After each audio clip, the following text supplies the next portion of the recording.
Hi, nice of you to join us for the First Issue Club, your weekly comic book podcast where, just like Sue Storm, we love a good read. Man, Greg, did we get a treat from DC this week? It seems like we've gotten a treat from DC the last 3 to 4 weeks. I'm ready to declare this the autumnal season of DC. May autumn 2024 forever be known as the absolute reign of DC. May the fruits of their labor produce delicious treats. And so far, they have. Can you believe how much Absolute Batman is selling for on the secondary market? It is wild. For a book that was ordered out the wazoo, for there to be this many copies of it and people paying $20 for raw copies, $100 for graded copies. Yeah. Come on now. Goes to show you how much it resonated with people. There's something to be said about how much FOMO can sell tickets to the hype train. Yeah, totally. You know what I mean? Yep. This is why you got to learn your precious lessons from Cover Price. If you're not familiar, they're this site, company, organization that tracks the market of comic books. And they are so good about putting out this like weekly top 10, explaining why these books are like the biggest movers and shakers in comic books at the moment. And then they do 1 year, 2 year, 3 year, 4 year retrospectives each week now because they've been doing this for so long. And it's so interesting to see, like, you know, people just didn't want to miss out, and you got to have it right now while you're thinking about it. You order it during the hype, and then the next year the thing like absolutely tanks in value. But good on the creators. I think sometimes there's nothing wrong. You know, people splurge like an extra $15 for a comic book, and it draws a lot more attention to it, and more people buy the second prints, and you've got more people reading ongoing comics. That rules. So that's the positive side of it. If you want to be ahead of the curve, though, loyal listener, just follow our show. We were talking about Absolute Batman and Wonder Woman and Superman a few months before the books were even on sale. So we'll tell you when the FOCs are and what books to keep an eye out for. So if you want to, get your tickets early to the hype train, just stay tuned. We're here to help. That's right. This week I read Absolute Superman and Batgirl. And then these are kind of like our honorable mentions, exciting books that came out that I don't think either of us read, but there's a new Green Lantern in first issue. Yes. And then there's a Justice Society of America, which is just JSA #1. Yep. Jeff Lemire's writing that one. Written by Jeff Lemire, who, if you know Jeff Lemire, very thinky, heady writer that can do some pretty gloomy, depressing stories. So it's always interesting when he takes on, something like Peacemaker, which he did a while back, or all of the Valiant universe characters that he did. It's always so interesting to see somebody who is, like the indie rock of of comic book artists cover a pop song. Yeah. And loyal listener, here's your key to get your ticket to the hype train. Jeff Lemire is also writing the Absolute Flash book in 2025. So if you want to get ahead of the curve, invest now, listener. There you go. Get your fingies deep in. Get your fingies deep in. Ooh, we can't use that as a tagline. This is like the DC Absolute spaghetti bowl of guts. Yes. When you're closing your eyes. Is this guts or spaghetti? Nope, it's the Absolute verse. That's a thing that, like, I know it's not distinctly Midwestern, but it feels very Midwestern. This seems like a thing that I would explain to people who grew up on the West Coast, and they would be like, what? First of all, I never did this. You never I've did that? I've been to many a Halloween party as a kid. Yeah. Never did bowl of grapes that were eyeballs. Never did cooked spaghetti that was guts. But you know the two biggest ones. I watch TV. They're always referenced. What I don't understand is like how people peel grapes for that. That seems impossible. They use tiny knives. Teeny little knives. Like the littlest tiny knives. Okay. You know what one I never did and never heard anyone ever do? I think it's just like a TV thing. Bobbing for apples. God, have I ever bobbed for apples? I guess if you have to think about it, you I've probably bobbed your haven't. uncle, but I've never bobbed for apples. I've never even seen it done. I've never seen it at a carnival or a fair or like, some kind of like school event. Nothing. I think it's just a fictional activity. I tell you what, Greg, my mom has the perfect basin in her backyard for this. In a couple weeks here, let's have a bonfire at my mom's. Yep. Get some cider. And bob for some friggin' apples. Hey, you know what? That water's going to be pretty cold. What else can we keep in that basin in case we don't get any apples? I love it. I want to bob for some Space Camper Cosmic IPA from Boulevard Brewing Company. I tell you what, I open the new varietal Juice Nova, and my entire studio is filled with an infectious aroma that I can't wait to get to my taste buds. What a intense, juicy, strong IPA. I'll tell you, over the weekend, over the Halloween weekend, I kind of felt like a evangelical, missionary. We took our Juice Nova 6-pack to a party, and passed it around the party, and everyone was coming up to me asking me where they could get this beer, and is it really an IPA? And I had to go into my whole spiel that Adam told us about, and I was like, "Yep, sure is." And I told him everything. This new varietal from Space Camper is going to take the world by storm, I think. I'm going to take some of it to San Diego. I'm going in a month or so. Mm-hmm. Solid. And a lot of people that I work with are beer nerds, so this seemed like a fun Kansas City beer That's trade. Great. Yeah, they're gonna flip. It's such a fun, easy to drink varietal from Space Camper. Another stellar entry. Yum yum, give me some down to my tum tum. It's not a beer, it's a journey.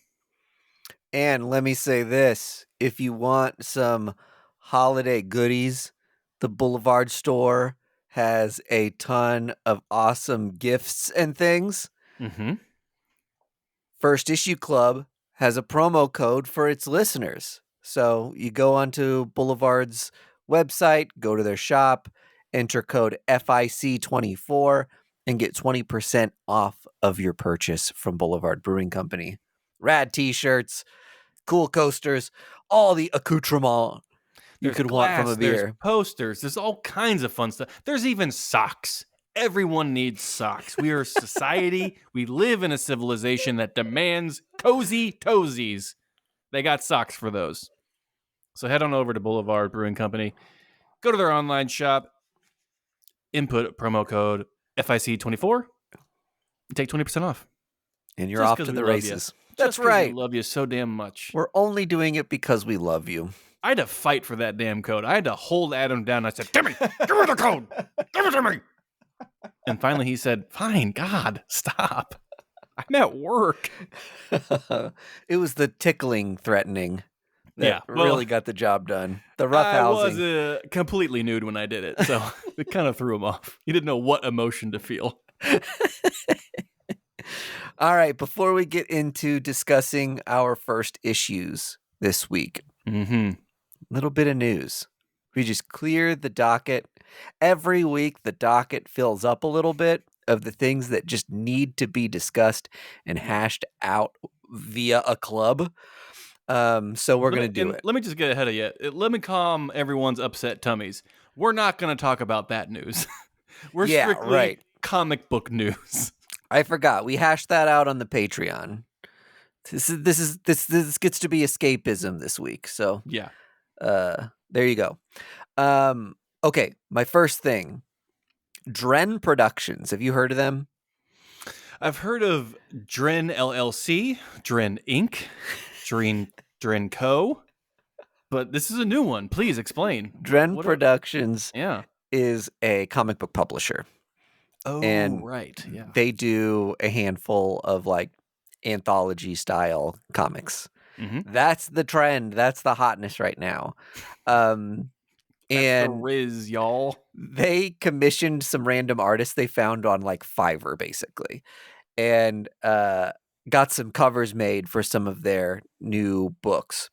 Okay. And we are now finding out, now that the books have been published, that a lot of the art that is coming out of these commissioned pieces is actually AI generated Fuck you. and or just like completely taken from other artists. So God damn it. the funny thing was is that people found one of the covers very striking, and it was such a low print run. Obviously, Dren Productions isn't a publisher that's like selling in the tens of thousands of comics. Mm-hmm. So people were kind of after one of the covers, and then the value of it tanked once people realized that a lot of it was stolen work. God. You know what? You feel kind of bad, but on the Mhm. same breath, fuck yeah. Like, this should be the ultimate response to AI Yeah. in every way, shape, and form. Not in my Well, medium. Sorry. yeah. The learning stuff, like what, like one, let's say it can produce holistically original stuff. I still don't like that like people aren't creating art. But the worst layer of it is that you put in really specific prompts, and instead of creating something new in a style of something, Mm-hmm. it's like taking existing art that it found on the web and Mm-hmm. regurgitating it back to you with like some slightly different shading. When you lay these things on top of each other, Yep. you're like, well, half of the image or more is one to one with Mm-hmm. another piece of artwork someone made. So, uh, something to watch out for. Don't find your comic book artists on Imager and Fiverr. Word of the wise. Maybe Tumblr isn't the best place to Yeah, go maybe find searching for new a talent. a picture of somebody before just like throwing money at a username. And let's I want to be very clear here. AI is not learning or growing or, thinking about these things that it's making. This is all digital ones and zeros and just kind of it's an algorithm, baby. Like it is a disgusting, manipulation and perversion of the art form that I love so much. And when I see this like immediate response to it of like hatred and like, you know, get it out of here, it fills me with a lot of joy because I don't want these creators who I've come to know and love to be out of work and maybe like stamp out new creators that want to be comic book artists that, don't become comic book artists because they now have computers to do it all. Like, no. Have AI write car manuals or, you know, Yeah, right.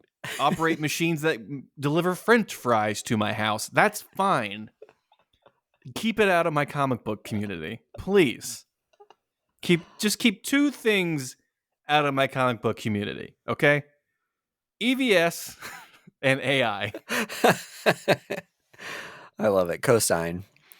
All right. CV Sobolski announced Old friend. that, yeah, friend of the podcast, that new Young Avengers comic book is going to be coming out in 2025.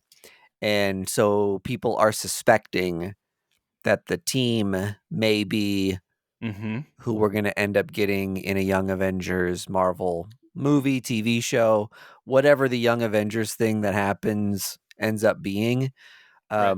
People think that the timing is probably right to like have some Mm-hmm. cohesivity in in the comics with what the team is and the Yeah. cinematic universe.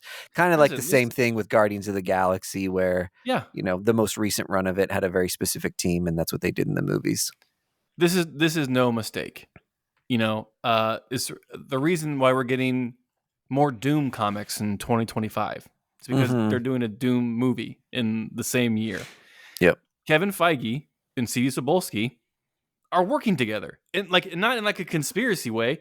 They're actually that's their jobs now. They're both editors and chiefs and higher ups of Marvel. Kevin Feige said 3 years ago that he's taking a more involving role in the comic book sphere because they need synergy with the books and the movies. It makes sense. I don't love it, but it makes sense that's what they're doing.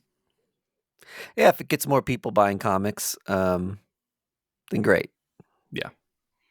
It's a great way to get hyped for the movie. If the movie is the driver for people being interested in comics, it's cool that you can be like, oh, here's the first team appearance of the group that ended up being in the movie. What you're probably going to have, I don't know if has Kamala been part of a Young Avengers team in the comics before? She's been a champion. She's been a champion. I don't know about Young Avengers, though. Young Avengers hasn't really been a comic for a decade, right? Yeah. I don't think she's been a Young Avenger. Yeah, and Kamala hasn't been around for 10 years. Or if she's been around for 10 years, it's just 10 years. I think she started out as a champion.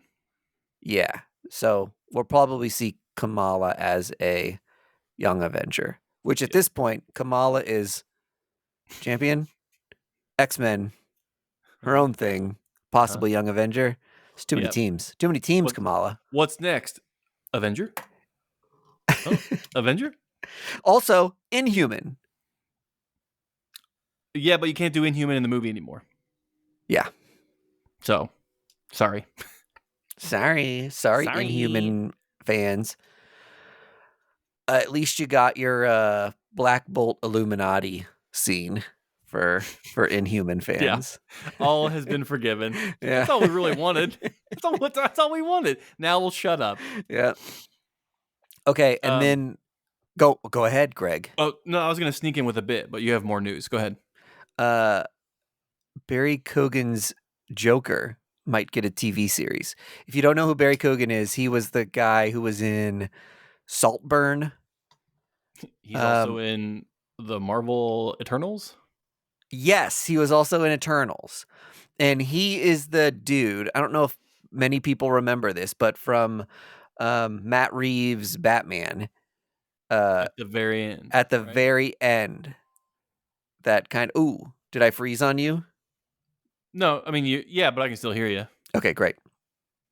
That I think you just hear him talking, right? And then recently they released 5 minutes of footage that they had shot for the movie with him in it, and it didn't make the final edit. But Matt Reeves said something to the effect of that you'll see him in a series before he gets to the big screen. So the assumption is that they're going to have the Joker, or sorry, this Robert Pattinson Batman number 2 with another random villain. I don't know who it's going to be. Maybe it's just going to be like the Penguin again.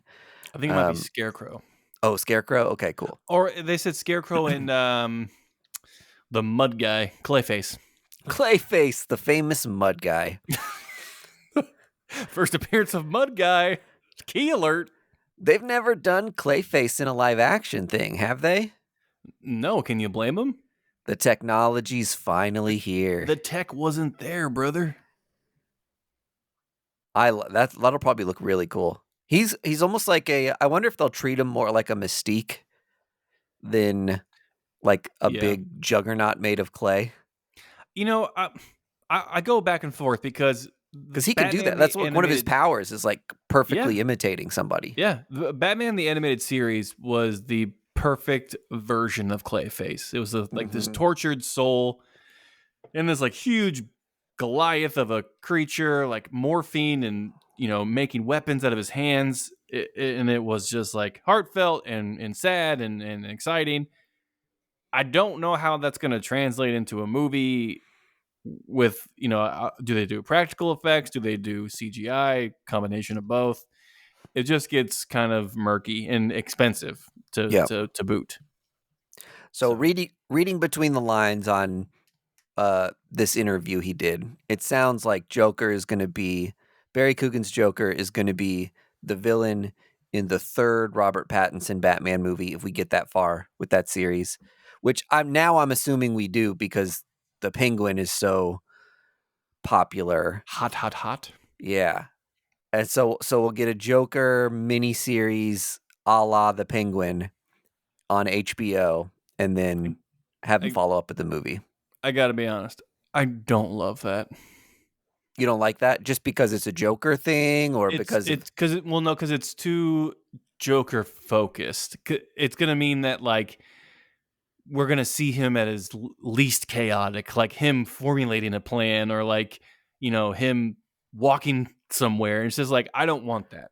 I want Joker to just show up and be chaotic. I don't want to see him laying in bed, going over his notes, like, how can I trick the bat this week? Like, no, I don't want that. yeah. And the viewer shouldn't either. I don't want to know his name. I don't want to know, why he has a problem with things. I don't want to know who his parents are.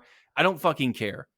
You're not supposed to care either. He's like supposed to be an allegory for chaos and evil and like all the bad shit in the world. Yeah. Like, I don't need a character study on him. Yep. Okay. I respect that take. Do you hear I me, mean, Matt Reeves? we've seen a ton of Joker stuff over the last 10 years, so I get that people are kind of like exhausted by the character, and maybe that's why the whole Penguin thing is so refreshing, is that you're just getting a really in-depth look at a Yeah. character that's been around forever that we just don't always get like really lengthy character studies on, and that's really what that is. And you get a lot of character studies on the Joker because people find that particular character fascinating psychologically. Um, however, Yes. I do think it will be like an origin thing since he's in jail. Okay. That's fine. Hey, you know what? Not my call. I just have to sit back and consume it. I don't have to make it. Yeah. All All right. right. Time for my bit. Mike, there was some pretty sour news that came out in November. I don't know if you heard this or not. Kind of shaking up the world. Reese's Peanut Butter Cup is releasing a deconstructed Reese's Peanut Butter Cup. Have you heard this? I haven't. So this is a real thing. Okay. They have announced because there was a Reddit post about a month ago that said that this person bought like a 4-pack of Reese's peanut butter cups, right? And they said there was no peanut butter in them, and there was pictures of it, and like there's just like a solid chocolate. There was like no peanut butter, and so Reese's is doing this thing now of just like, well, here's your deconstructed Reese's peanut butter cup. You can put as much peanut butter in there as you want. And I hate that idea. I think it's very stupid. What's your take on the deconstructed Reese's peanut butter cup that's So taking the world by storm? if I'm understanding it right, they're going to send you chocolate and peanut butter, and you're going to slap them together yourself. I think no peanut butter. I think they're just sending you an empty cup, like an empty Reese's peanut butter and cup. then you with the peanut butter you have at home Yeah. And are then you get to supposed to just fill like it. fill as you will. So to speak. And It's a good ad gimmick. yeah, oh for sure. Like they're really Yeah. cooking off the Reddit post that alleged that there was no peanut butter in the peanut butter cups that they bought. I wouldn't be surprised if this was something that they made like 10 of and then just sent them to influencers instead of like Right. making them actually available. Right. Like Did you see the whole M&M thing? That the people rapper? He's filled with peanut butter? were No, I did not see the M&M thing. What is that?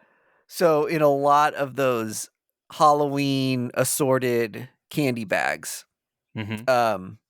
the M&M packages had one M&M in them.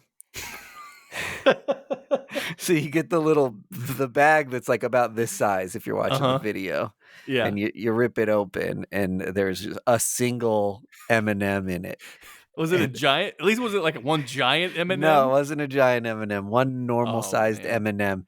And I saw this like collected reel on Instagram of like, 5-10 different people who like all opened up the packages and were like, why is there just one? That's kind of hysterical. So they released a statement that it was like a manufacturing mishap and they're very sorry and are going to do their best to make sure that never happens again.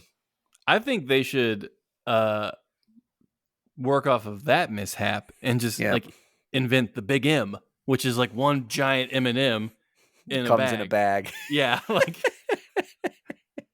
I think that would be incredible. I would buy a Big M and just like gnaw on it like a rat with cheese. Just like when I'm like super stressed out, I'll get out my Big M and just chew on it to kind of, decompress after a long day. His face all red from the candy shell dye. Chocolate everywhere. I got like a 5 o'clock shadow of chocolate all over my face. Yeah. Hey, you can add as much peanut butter to it as you want. Make it harder to go down. Hey, let's talk comic books. I think that's a good idea. That's why people are here. Yep. Okay, the headliner today is Absolute Superman. Talk about it first or save it for last? Let's talk about it first. Just do it first. Jason Aaron, hometown boy. Yeah. We gotta get him first on the docket. Yep. Can I just say, here's my take so far. Absolute Batman is your Michael Bay, Zack Snyder blockbuster movie. Mm-hmm. It has the action. It has the big hulking superheroes. It's your summer hit, right? Yep. Absolute Wonder Woman. This is your A24 darling. This is your introspective story about a mom and a daughter living in hell and learning to grow with each other. Yeah. And a giant fucking sword. Absolute Superman. What do you think? What is this? Where would our Absolute Superman be? Is it your indie darling about like is this your Garden State?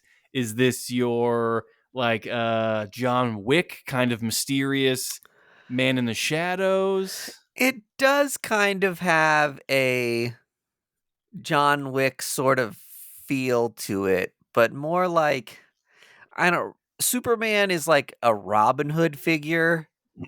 Oh, that's really good. But I don't know what like the best modern comp for Robin Hood is. I mean, Robin Hood. But you're right. It does have like a kind of Jason Bourne action star solo lead sort of vibe to it, where you have like, I don't know, he is still like somewhat squeaky clean, but has like a grittier background and is maybe like struggling with what the right thing to do is more than your typical Superman. But is still trying to do right by everybody and has like, a strong sense of right and wrong. This is like if and this is a compliment. This is like if Kids Bop got into movie production and made Jason Bourne. Like the swearing is way down. The action is mild. Yeah. And it's still like a pretty interesting gritty story. Like this is the Kid Bop gin and juice version of Superman. Yeah. His powers are kind of dialed down. His powers are interesting to me right now because he has like a built-in Skeets suit, if you will. Yeah, right. That's a great way to put it. He's wearing a suit called Soul, S-O-L. We are getting way ahead of ourselves here, by the way. Books like this are hard to talk about in a linear way. Yeah. So we're in the absolute verse here, folks. This is the alternate universe. Batman's poor.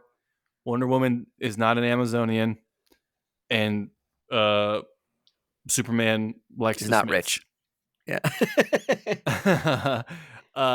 So he still comes from Krypton. We don't know how he got here per se, but we're just kind of dropped into a story where he is like essentially kind of a Robin Hood character. He's going around to these countries where like corporations are taking control of the local population and putting them in danger. And he's pulling a reverse Bezos is essentially what he's doing. It's just like he's helping the communities and that not are being just hurt. and not just countries, planets. They Yeah, they set up that he's been to other worlds, that's true. Yeah. basically like liberating workers who are being taken advantage of. This is his backpack through Europe phase. Like he's just going planet to planet and just kind of fucking it up. And I love the whole background on Krypton that ties itself into this really literally. Mm-hmm. That in the original Superman, Mm-hmm. his Kal-El's parents are of the like ruling class, Mm-hmm. right? And Yeah. here their life circumstances have led them to be part of the House of L, which Mm-hmm. is the The like working class. lowest, like a lower tier working class. Mm-hmm. Um, This and is Antifa Superman. yeah, and they literally like work in mines. It's got like kind of union Mm-hmm. messaging to it.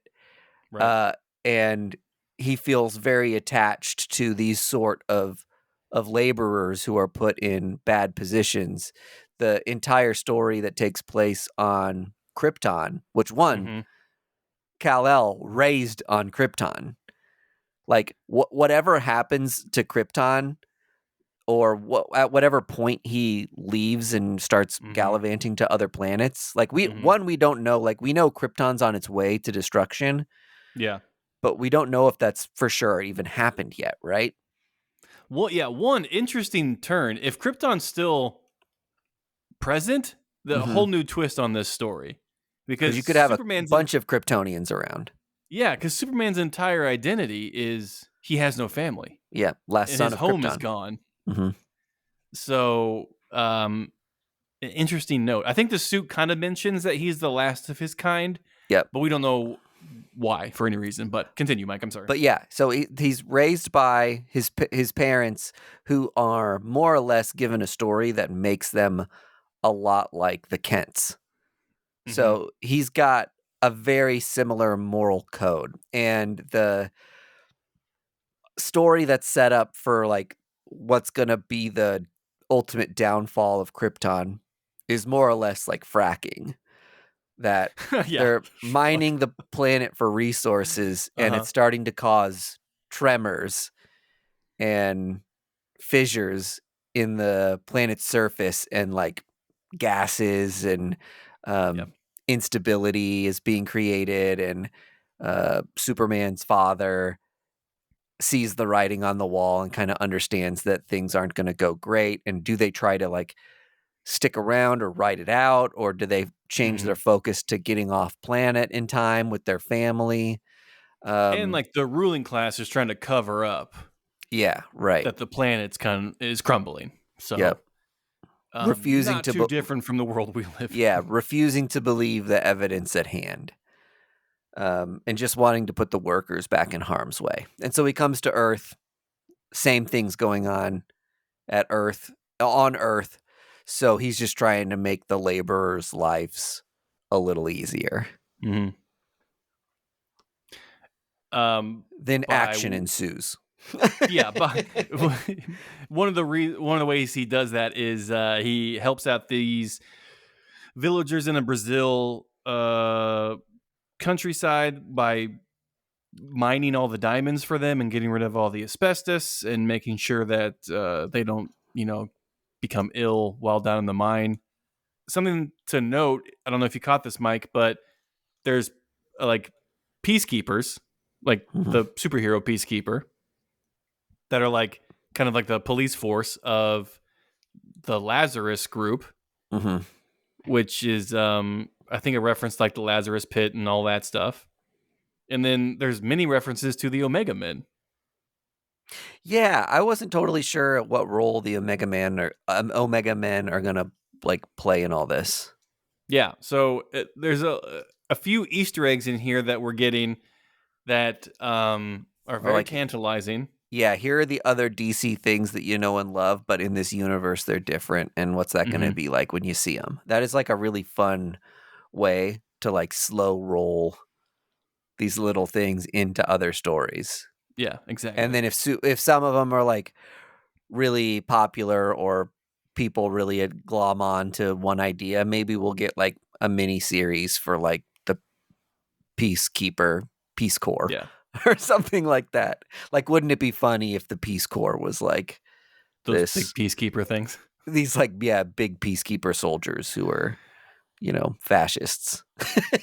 One of the bigger twists in the book is that Lois Lane is not so much a reporter, She but works for Lazarus. she looks works for Lazarus as like a military group to like go pick up fugitives or rogue superhero things. Mhm. So she has a completely different role than in our mainline DC book, Yep. which I She found co- very she interesting. coins the term Superman in the first issue. Yeah.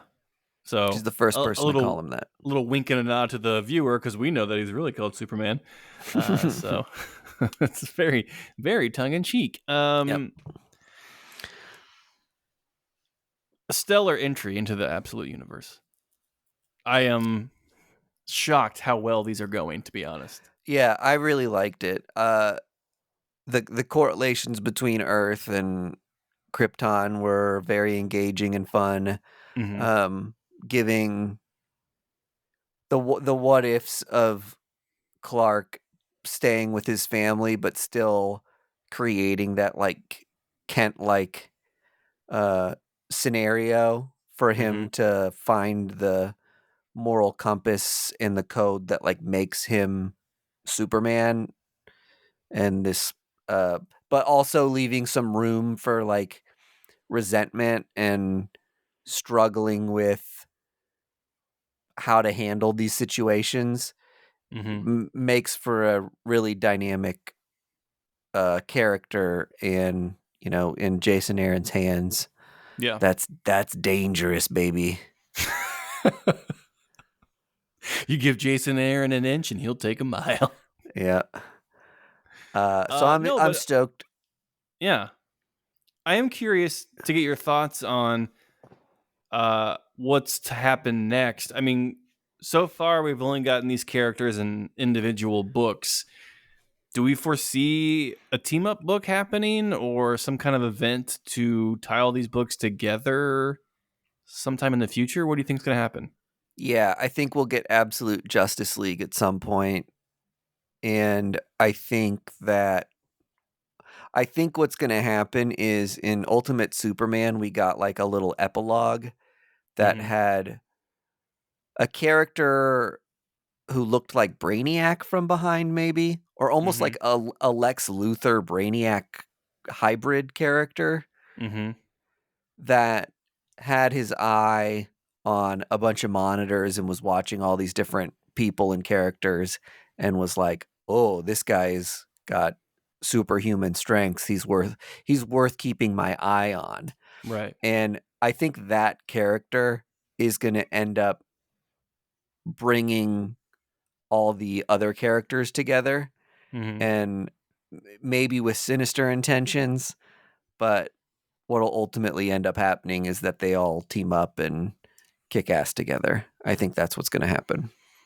I think if this happens, Ultimate Justice League will sell 1 billion copies. Yeah, I first mean, time these characters meet, it'll be fun yeah. to have like, because how long have we existed with these characters all knowing each other? Like, Hmm. it'll be really fun to just have like a version of Clark Kent and a version of Bruce Wayne who don't know each other that are like meeting. Like, that Yeah. was one of the like joys of the Zack Snyder's movies, was Hmm. just being able to like see Wonder Woman pop up and put Batman and Superman in their place, and they're like, "Who the hell are you?" You know, like that was just a fun moment. Yeah, I agree. I could also see that, you know, could that Brainiac sort of character that we were talking about be a good guy? And it's kind of like we've been teased to think that that's probably one of our big bads on the absolute Earth, and roles are reversed for some reason. So you think like Brainiac's a good guy Could this be. time? Could be. I think it might be a super intelligent person who knows that. Oh fuck! It could be Booster Gold. Isn't he Booster Gold from our universe got right? thrust into the absolute universe. So he's got some role to play that we're like not totally aware of yet, I guess. Well, I think he has to get a team together to fight the giant Darkseid. Okay. So he's the one maybe getting the team together in the long run. But the character that we're talking about had a brain on the top of his head. Oh, right. So that wouldn't be So that that wouldn't wouldn't be be Gold at Booster all. Gold. No. Unless he's holistically different. He's really augmented himself. Without Skeets, he like totally lost his mind. Yeah.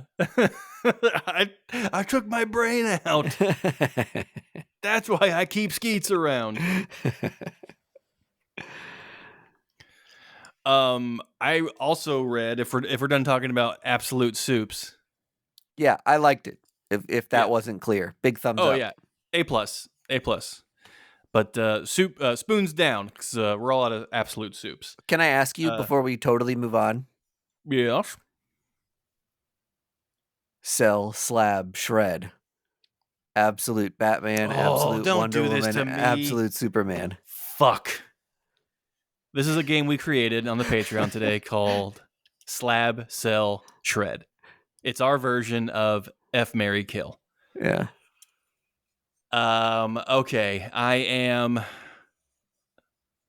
It's tough. They're all good for different reasons.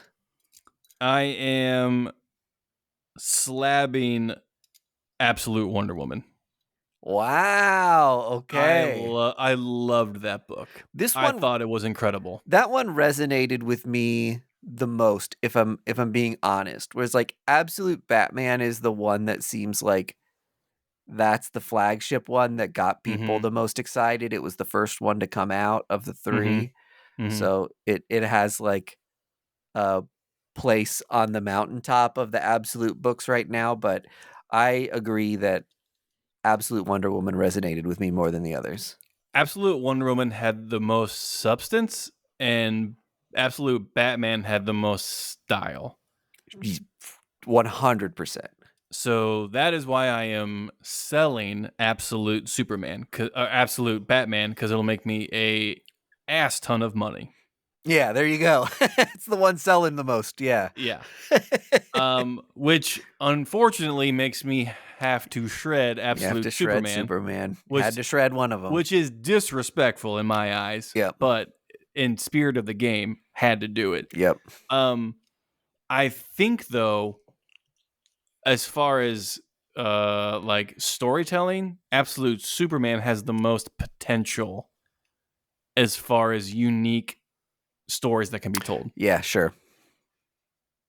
I would love it if like the continuation of this keeps juxtaposing what's going on Krypton with what's going on in present day. Yeah. On Earth with Kal-El. I love Occupy Superman. Let's just get that out of the way. He is my he is my crust punk Jesus. Okay, Hell yeah. He's gonna be just fine. But yeah, thus ends another game of slab, cell, or shred. All right. I read FML on Darkhorse Comics from Kelly Sue DeConnick and David Lopez. Have you heard anything about this book? Only that it's good. It is phenomenal. Yeah, people generally seem to like it so far. This is a mega hit for Kelly Sue DeConnick on Darkhorse. This is a fun, kind of how do it's funny because we just got done watching Agatha All Along, Mhm. and it definitely has the same punk rock vibe of like this person has like a band which you could call a coven, but like they're this metal band. They live in Portland. They're like just super punky kids, metal kids. They are they live in like Portland's just like a super liberal town, so they're like making jokes about having to wear masks and having to like do active shooter drills in their high school. And Mhm. it's very just like a high school story about this band. And then something magical happens midway through where they pretend to make this like witchcraft circle in the forest because they think it's funny, not to like do actual witchcraft, but they just like kind of make one up, and shit goes crazy, and they start turning into different things that have been referenced in the book. I won't spoil it for you because it's kind of like a fun reveal. But there's a lot of heart here. There's a lot of. It's a very warm book. It feels like a mix between Love and Rockets and Stranger Things, if I Oh, can make the comparison. cool. The kids are really mouthy, like Uh-huh. they're anti-authority. The like titular mom in this book, who is like the lead character's mother, used to be in like a Bikini Kill punk band in the 80s.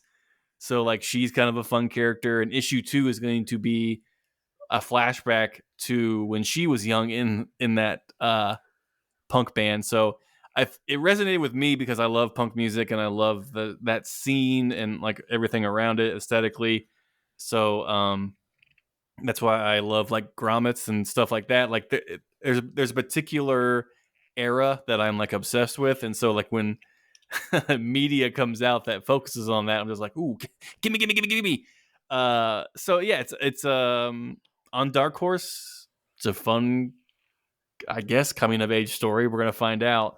Um, but I said I had a good time reading it. I was smiling the whole time. It's definitely not like a YA book because there's like some pretty heavy language in it, and it's not like dumbed down. I don't want to say dumbed down because like Mhm. YA typically isn't like inferior, but like it's definitely sets a tone like that. You know, it's a YA book. It's Yeah. an easier entry point, and this isn't like a challenging entry point, but it definitely is like a vibe that is not for kiddos. Yeah. It's for those who are young adults at heart. Yeah, yeah, exactly. It's for adults who know what house they are in Harry Potter. We'll say Perfect. that. Well, Kelly Sue DeConnick rarely misses. So, If ever. yeah, So, excited to read. yeah, super cool book. I'm excited to see where it goes. I'm hooked from issue 1. Ooh, a new ongoing for Greg. I read Batgirl by Tate Bromble, Love it. part of DC's new All In initiative. Can they go any more in? I think they're all the way, babe. They're stuffed in there by now. uh, I know Tate Bromble from working with James Tynion. Mm-hmm. Um, he does Christopher Chaos Yep. in collaboration with him, and House of Slaughter Yep. was another book that he writes. So the Batgirl book um, explores Cassandra Cain, who is Batgirl, Mm-hmm. her relationship with her mother. If you're familiar with the character at all, you know that Batgirl was raised like without language or Right. anyone speaking to her. She was meant to like be a tool, a weapon, and read body language and read intention to become the ultimate fighting machine. She was Um, called like spoiler for a yeah, while. that's right.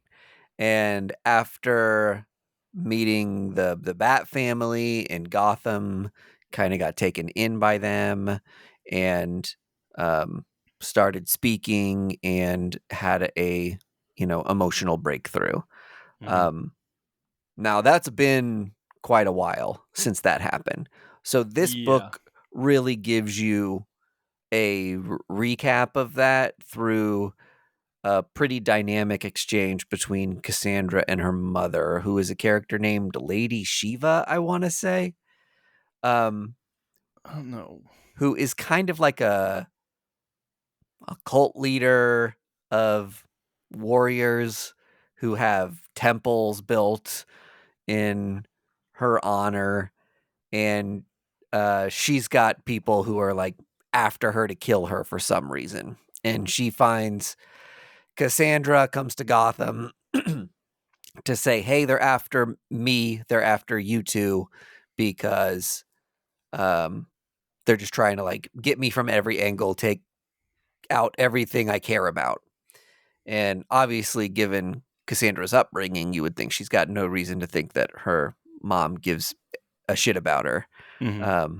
Horrible upbringing. So you get this really cool, like we mentioned, she didn't speak for a long time and she was meant to read body language. So that the whole intro of the book is like told in this really interesting way where you're getting, again, Cassandra's background and trying to understand her mother's intention, and you're getting Cassandra's inner dialogue of like, that's a lie. She Oh, feels because she's really, reading her body language yeah, and she feels really confident now. So all these like reads and tells, or she's just like, is she feigning this, that, or the other because mm-hmm. she knows that I'm reading her body language in this one certain way, and has a couple like interesting moments while they're fighting where, she can tell for sure that her mom isn't necessarily lying on one aspect of their relationship. And I don't know. It was an interesting way to write a first issue. Gives you a lot of origin story in a really interesting way that isn't just like flashback or exposition. Mm-hmm. Um, I just love the dynamism of their retorts back and forth and Cassandra's inner monologue of like, that's true, that's a lie, blah, blah, blah. You just like learned a lot about both of the characters from that exchange. Mm-hmm. And I left just kind of like feeling impressed by uh how the book handled what it was aiming to do. And so now the rest of the book, the fallout of the rest of the book is going to be a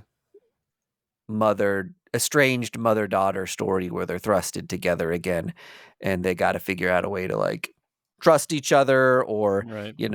is all of this a ploy that her mother is using to get to her or take advantage of her. Like we'll we'll see. Like developing trust and finding all that stuff. I think that's what this book's going to be about. So pretty pretty interesting entry into Gotham lore. Is it ongoing at this point, or is it a mini? Do you know? No, I don't actually know what the plan is for how many issues Okay. it's going to be, but I Is know that is so Tate? Go ahead. they um cut Batgirls a while back, and Super bummed about that. I know some other really good Gotham books, and so I wouldn't be surprised if this was ongoing just because DC I feel has room for Mm-hmm. um a couple books like this to be ongoing. Well, I feel like, and correct me if I'm wrong, Batgirls was cut because of the All In initiative was starting, Yeah, and I think right? they wanted to reboot a couple things, Mm-hmm. do some more solo books, Mm-hmm. and having a book out called Batgirls and a book called Batgirl that took Mm-hmm. one of the Oh, sure. characters and just played with her over here, like it would have been Yeah. too confusing for everybody. And to be clear for people who are listening, DC All In Initiative and the Absolute Universe are not directly connected. Yeah, that is confusing. They're doing two big things at once right now, which Yeah. is whew, kind of a undertaking. Not to Mhm. mention Jim Lee's coming back to Batman to do the sequel to Hush in about a year. So you kind of wonder if DC may have bitten off more than they can chew, and we're gonna find that out in a couple months. The good thing is I'm staying tuned in with the DC books I want to buy, and Mm-hmm. so far I'm not feeling overwhelmed in my wallet or in my mind. That they're introducing a lot of new stuff, but the dial back of some of the other books has given me like the mental and monetary real estate to stay up with everything. As someone who, talking to you, Mike, as someone who has read most of Zdarsky's Batman run, Mhm. actually, I think you've read all of it. Um, are you bummed that he's exiting, or like, do you feel like his story is coming to like a natural end? Well, I never really got your read on how you felt about him leaving. I liked his run, and I really liked the use of Zur-En-Arrh Mm-hmm.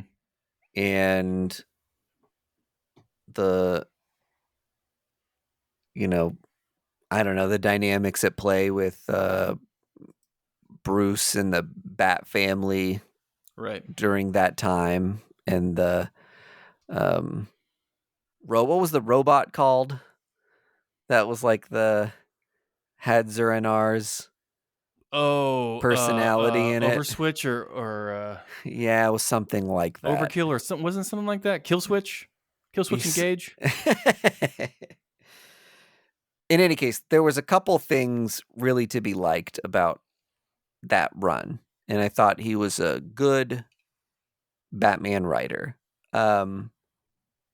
It I didn't sit I'm not gonna I can't sit back from this Batman run and be like, "Oh, it, like, rocked the way I think about the character," Best there ever was. or, like, completely changed things. Like, it did a good job of, um, setting up this world wherein Batman doesn't have all the resources that Mm-hmm. he used to have, and then putting him through his paces, and then ultimately finding a way to, like, get him back his wealth in a mansion. Mm-hmm. Um, Ultimately with DC, you just, like, always have to get these characters back to the status quo because they've existed for almost 100 years, and their intention is that they exist from now until eternity. So sometimes you have to go back to the status quo. It's just kind of like an unwritten rule of comic Yeah, books. and I think Chip did a really good job of taking the diversion he took and taking some swings and getting him back to the status quo. I liked his Daredevil run more than I liked his, um, Batman run.